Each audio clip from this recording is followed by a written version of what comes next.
To be read at dusk. A short story by Charles Dickens. 1, 2, 3, 4, 5. There were 5 of them. 5 couriers sitting on a bench outside the convent on the summit of the Great St. Bernard in Switzerland, looking at the remote heights stained by the setting sun as if a mighty quantity of red wine had been broached upon the mountain top and had not yet had time to sink into the snow. This is not my simile. It was made for the occasion by the stoutest courier, who was a German.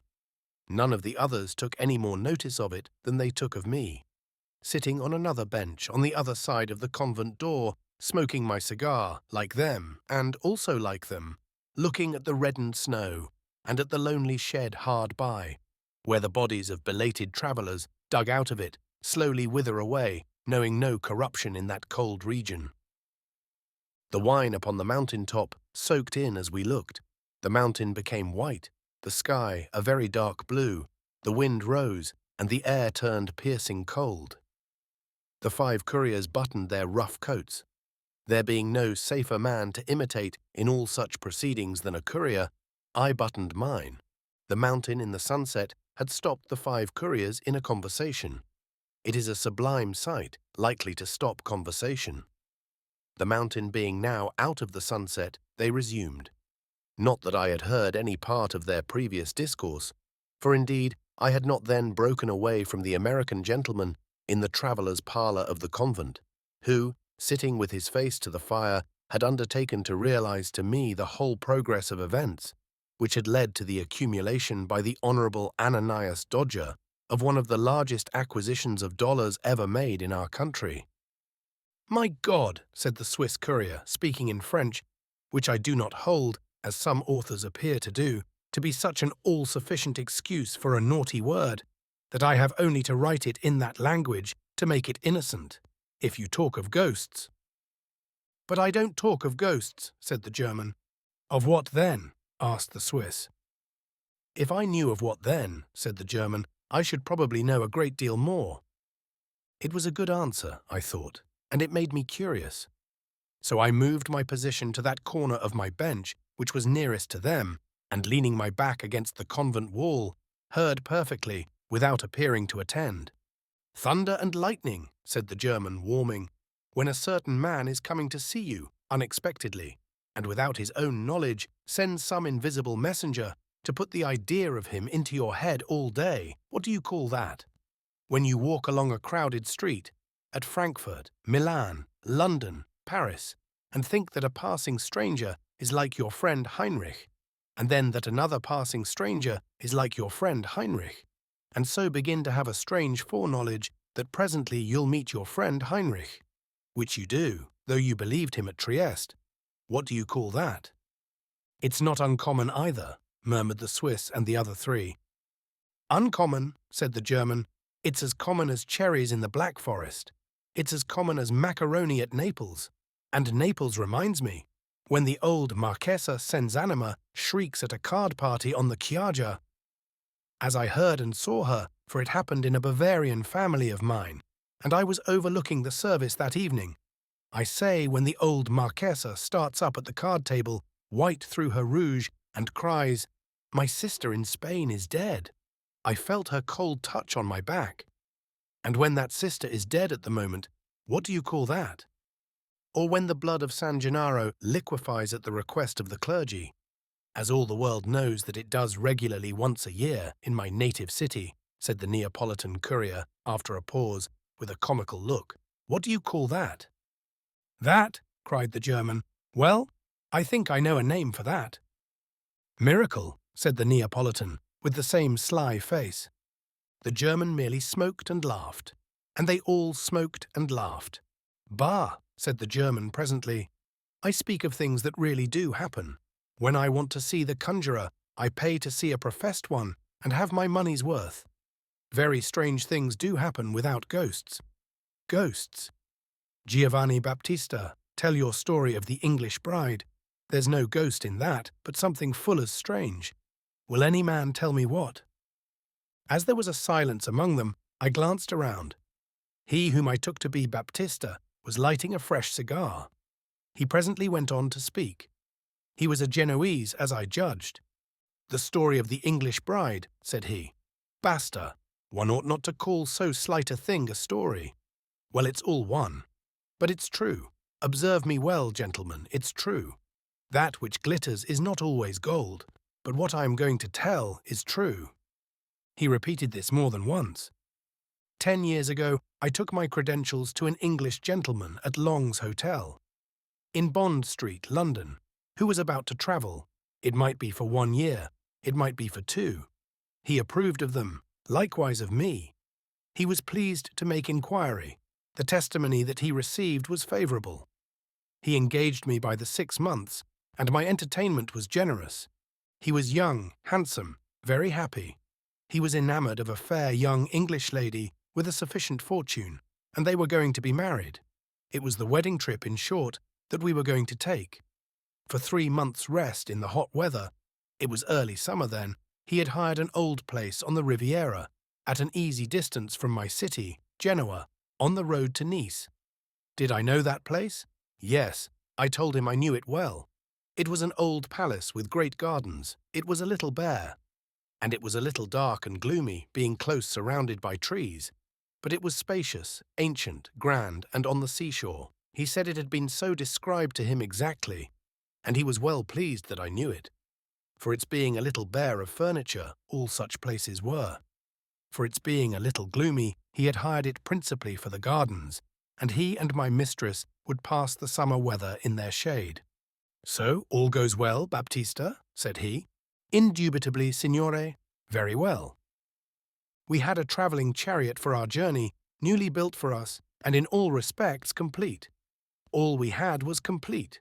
We wanted for nothing. The marriage took place. They were happy. I was happy, seeing all so bright, being so well situated, going to my own city, teaching my language in the rumble to the maid, la bella Carolina, whose heart was gay with laughter, who was young and rosy. The time flew. But I observed, listen to this, I pray. And here the courier dropped his voice. I observed my mistress sometimes brooding in a manner very strange, in a frightened manner, in an unhappy manner, with a cloudy, uncertain alarm upon her. I think that I began to notice this when I was walking up hills by the carriage side and master had gone on in front. At any rate, I remember that it impressed itself upon my mind one evening in the south of France, when she called to me to call master back, and when he came back and walked for a long way, talking encouragingly and affectionately to her, with his hand upon the open window and hers in it. Now and then he laughed in a merry way, as if he were bantering her out of something. By and by she laughed, and then all went well again. It was curious. I asked la bella Carolina, the pretty little one, was mistress unwell? No. Out of spirits? No. Fearful of bad roads or brigands? No. And what made it more mysterious was, the pretty little one would not look at me in giving answer, but would look at the view. But one day she told me the secret. "If you must know," said Carolina, "I find from what I have overheard that mistress is haunted." "How haunted?" "By a dream." "What dream?" "By a dream of a face. For 3 nights before her marriage she saw a face in a dream. Always the same face, and only one." "A terrible face." "No, the face of a dark, remarkable-looking man, in black, with black hair and a grey moustache. A handsome man, except for a reserved and secret air. Not a face she ever saw, or at all like a face she ever saw. Doing nothing in the dream, but looking at her fixedly, out of darkness." "Does the dream come back?" "Never. The recollection of it is all her trouble." "And why does it trouble her?" Carolina shook her head. "That's master's question," said la bella. "She don't know. She wonders why herself.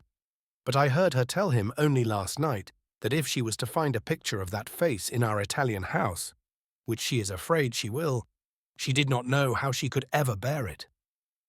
"Upon my word, I was fearful after this," said the Genoese courier, "of our coming to the old palazzo, lest some such ill-starred picture should happen to be there.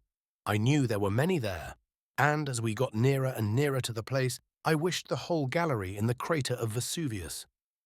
To mend the matter, it was a stormy, dismal evening when we, at last, approached that part of the Riviera. It thundered, and the thunder of my city and its environs, rolling among the high hills, is very loud. The lizards ran in and out of the chinks in the broken stone wall of the garden, as if they were frightened. The frogs bubbled and croaked their loudest. The sea wind moaned, and the wet trees dripped. And the lightning, body of San Lorenzo, how it lightened. We all know what an old palace in or near Genoa is, how time and the sea air have blotted it, how the drapery painted on the outer walls has peeled off in great flakes of plaster, how the lower windows are darkened with rusty bars of iron, how the courtyard is overgrown with grass, how the outer buildings are dilapidated, how the whole pile seems devoted to ruin. Our palazzo was one of the true kind. It had been shut up close for months. Months? Years. It had an earthy smell, like a tomb. The scent of the orange trees on the broad back terrace, and of the lemons ripening on the wall, and of some shrubs that grew around a broken fountain, had got into the house somehow, and had never been able to get out again. There was, in every room, an aged smell, grown faint with confinement. It pined in all the cupboards and drawers. In the little rooms of communication between great rooms, it was stifling. If you turned a picture, to come back to the pictures, there it still was, clinging to the wall behind the frame, like a sort of bat. The lattice blinds were close shut, all over the house. There were 2 ugly, grey old women in the house to take care of it. One of them with a spindle, who stood winding and mumbling in the doorway, and who would as soon have let in the devil as the air. Master, mistress, la bella Carolina, and I went all through the palazzo. I went first, though I have named myself last, opening the windows and the lattice blinds, and shaking down on myself splashes of rain, and scraps of mortar, and now and then a dozing mosquito, or a monstrous, fat, blotchy Genoese spider. When I had let the evening light into a room, master, mistress, and la bella Carolina entered. Then we looked round at all the pictures, and I went forward again into another room. Mistress secretly had great fear of meeting with the likeness of that face. We all had. But there was no such thing. The Madonna and Bambino, San Francisco, San Sebastiano, Venus, Santa Caterina, angels, brigands, friars, temples at sunset, battles, white horses, forests, apostles, doges, all my old acquaintances many times repeated, yes. Dark, handsome man in black, reserved and secret, with black hair and grey moustache, looking fixedly at mistress out of darkness. No. At last we got through all the rooms and all the pictures, and came out into the gardens. They were pretty well kept, being rented by a gardener, and were large and shady. In one place there was a rustic theatre, open to the sky, the stage a green slope, the coulisses 3 entrances upon a side, sweet-smelling leafy screens.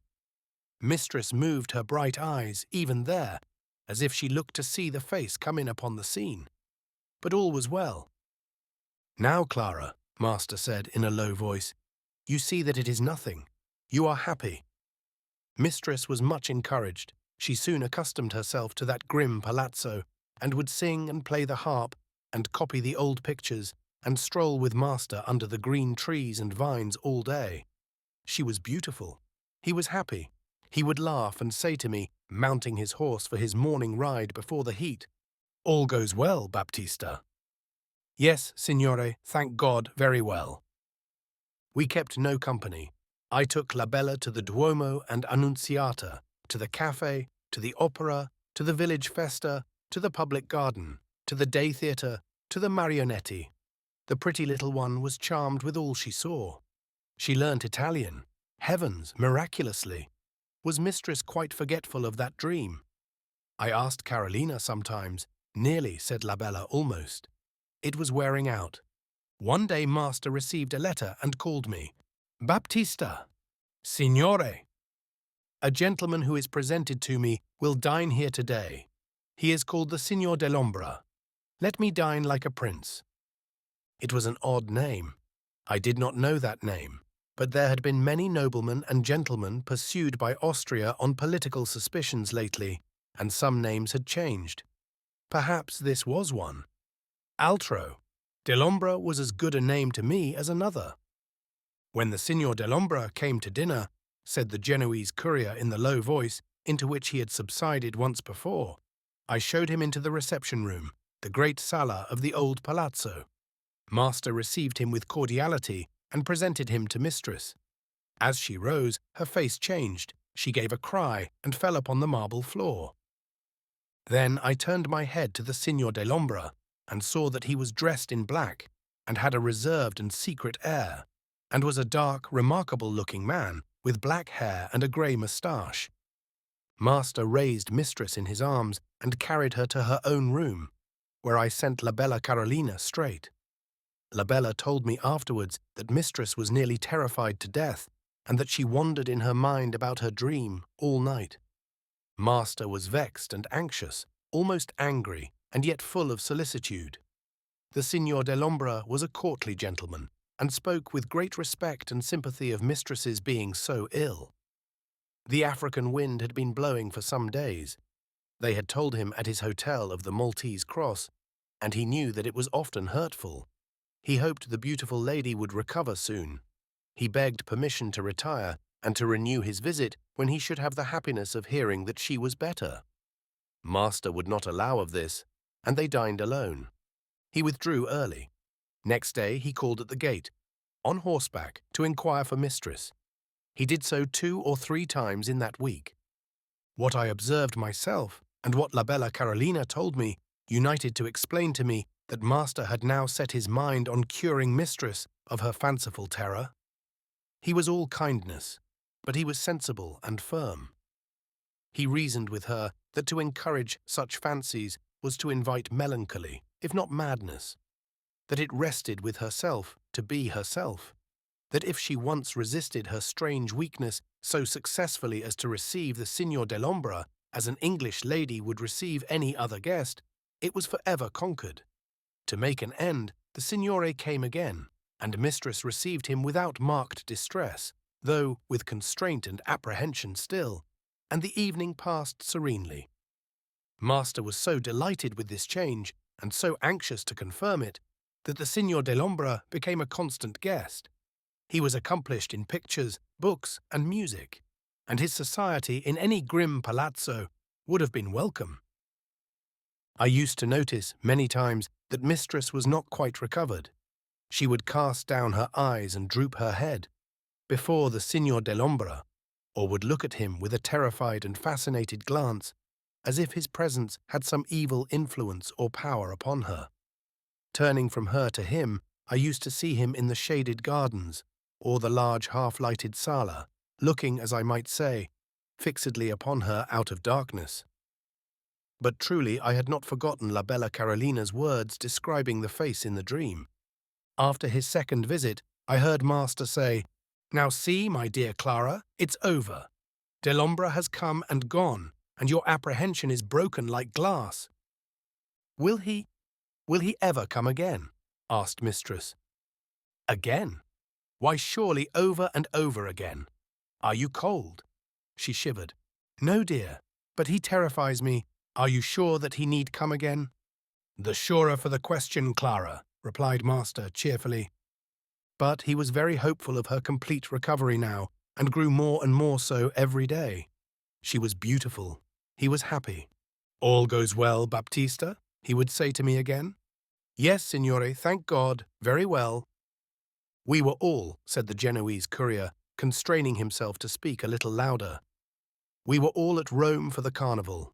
I had been out all day with a Sicilian, a friend of mine, and a courier, who was there with an English family. As I returned at night to our hotel, I met the little Carolina, who never stirred from home alone, running distractedly along the Corso. "Carolina, what's the matter?" "Oh, Baptista, oh, for the Lord's sake! Where is my mistress?" "Mistress Carolina?"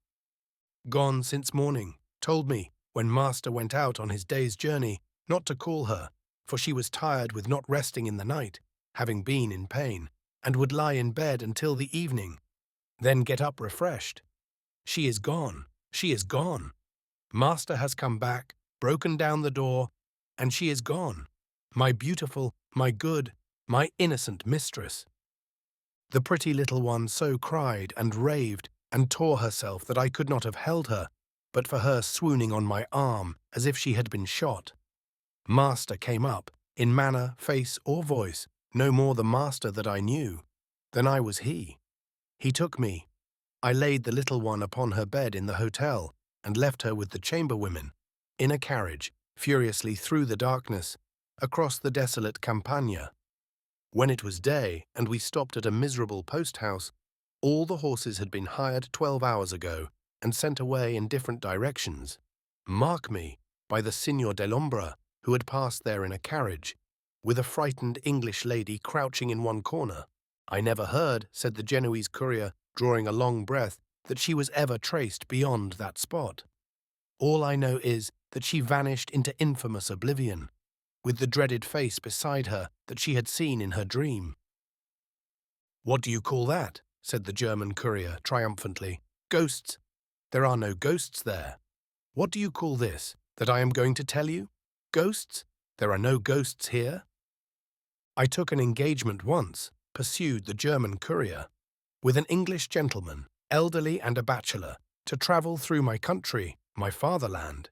He was a merchant who traded with my country and knew the language, but who had never been there since he was a boy, as I judge, some 60 years before. His name was James, and he had a twin brother John, also a bachelor. Between these brothers there was a great affection. They were in business together at Goodman's Fields, but they did not live together. Mr. James dwelt in Poland Street, turning out of Oxford Street, London. Mr. John resided by Epping Forest. Mr. James and I were to start for Germany in about a week. The exact day depended on business. Mr. John came to Poland Street, where I was staying in the house, to pass that week with Mr. James. But, he said to his brother on the second day, "I don't feel very well, James. There's not much the matter with me, but I think I am a little gouty. I'll go home and put myself under the care of my old housekeeper, who understands my ways. If I get quite better, I'll come back and see you before you go. If I don't feel well enough to resume my visit where I leave it off, why, you will come and see me before you go." Mr. James, of course, said he would, and they shook hands, both hands, as they always did, and Mr. John ordered out his old-fashioned chariot and rumbled home. It was on the second night after that is to say, the fourth in the week, when I was awoke out of my sound sleep by Mr. James coming into my bedroom in his flannel gown with a lighted candle. He sat upon the side of my bed and, looking at me, said, "Wilhelm, I have reason to think I have got some strange illness upon me." I then perceived that there was a very unusual expression in his face. "Wilhelm," said he, "I am not afraid or ashamed to tell you what I might be afraid or ashamed to tell another man. You come from a sensible country, where mysterious things are inquired into and are not settled to have been weighed and measured, or to have been unweighable and unmeasurable, or in either case to have been completely disposed of for all time, ever so many years ago. I have just now seen the phantom of my brother." "I confess," said the German courier, "that it gave me a little tingling of the blood to hear it." "I have just now seen," Mr. James repeated, looking full at me, that I might see how collected he was, "the phantom of my brother John. I was sitting up in bed, unable to sleep, when it came into my room, in a white dress, and regarding me earnestly, passed up to the end of the room, glanced at some papers on my writing desk, turned, and, still looking earnestly at me as it passed the bed, went out at the door. Now I am not in the least mad, and am not in the least disposed to invest that phantom with any external existence out of myself. I think it is a warning to me that I am ill, and I think I had better be bled." "I got out of bed directly," said the German courier, "and began to get on my clothes, begging him not to be alarmed, and telling him that I would go myself to the doctor. I was just ready when we heard a loud knocking and ringing at the street door. My room, being an attic at the back, and Mr. James's being the second-floor room in the front, we went down to his room and put up the window to see what was the matter. "Is that Mr. James?" said a man below, falling back to the opposite side of the way to look up. "It is," said Mr. James, "and you are my brother's man, Robert." "Yes, sir. I am sorry to say, sir, that Mr. John is ill. He is very bad, sir. It is even feared that he may be lying at the point of death. He wants to see you, sir. I have a chaise here. Pray come to him. Pray lose no time." Mr. James and I looked at one another. "Wilhelm," said he, "this is strange.